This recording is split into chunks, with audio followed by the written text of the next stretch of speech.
हम करेंगे हर मजलूम की हिमायत। अस्सलामुअलैकुम, मैं हूँ हुरैन फातिमा और आप देख रहे हैं हमायती न्यूज HD चैनल। नजर डालते हैं आज की अहम खबरों पर। لاڑکانہ जा मशहूर सोशल एक्टिविस्ट प्रवत जी रैली के हवाले सां चंद अल्फाज पेश। बिस्मिल्लाहिर्रहमानिर्रहीम।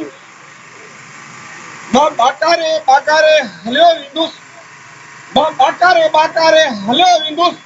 जेकॾहिं तूं सॾु न ॾींदे त छा थी पवंदो? माउ त ॿिन्ही जी हिकु आहे, जेकॾहिं तूं भाउ न थींदे त छा थींदो?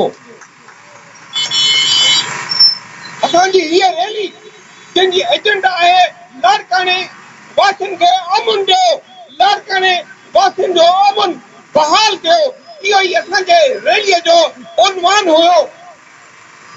दोस्तो, हाणे ज़ुल्म बरबरियत छो थी थिए? जंहिं मुआशिरे में ज़ालिम पैदा थींदा आहिनि त उहे मज़लूम खे कुचलण जी कोशिशि कंदा आहिनि ऐं मज़लूम वीचारो दॿिजी वेंदो आहे।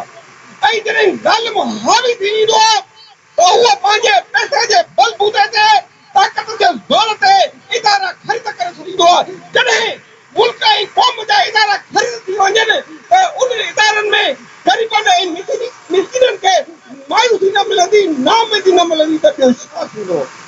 असां उन खां अलावा तव्हां हीअ दादो जेका इलेक्शन ॾिठी, इन में जेका हीअ सिलेक्शन थी ऐं उहा ई पीर मीर सरदार जागीरदार ऐं मौलवी सियासतदान ऐं बीमार सियासतदान मथे चूरजी विया।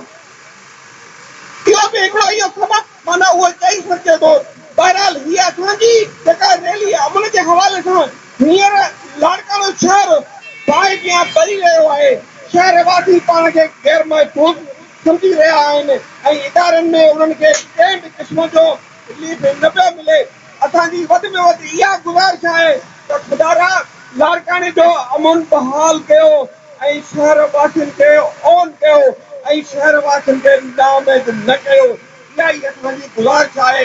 बाक़ी जेके इलेक्शन खटी आया आहिनि उन्हनि खे बि असां हथ ॿधी अर्ज़ु पिया कयूं त ख़ुदा जे वास्ते शहर जो अमन बहाल कराइण जे लाइ जेको किरदारु अदा कयो, तव्हांजी तमामु घणी महिरबानी।